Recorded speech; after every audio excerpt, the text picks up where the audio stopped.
Pita kwatu panjira ya mtanda, palibe njira ina, sindizaona zipata zia, ngata ya njira ya mtanda. Mtanda ndi njira ya kwatu, mtanda ndi njira ya kwatu, okondwere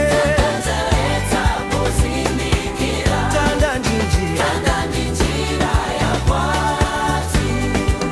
Ndiende njira yoazidwa mwazi, anayendamo Yesu, kuti ndikwele kumwamba kuja, komwe kwatu kwa Mulungu. Mtanda ndi njira,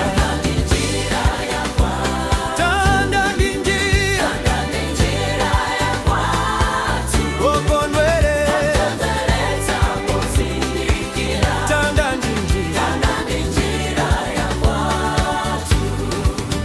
inatazika ndi njira ziku, sindizaenda ponso, poti ambuye ananditana, andilindira pakumo. Mtanda ndi njira ya mtanda ndi njira,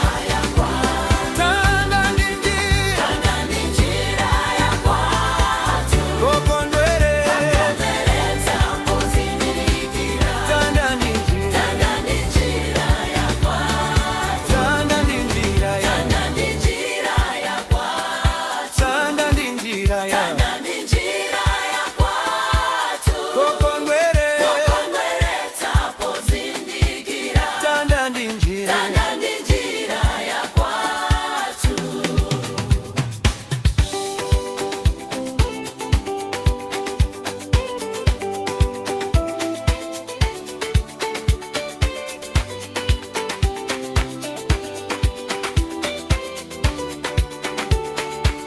Mtanda ndi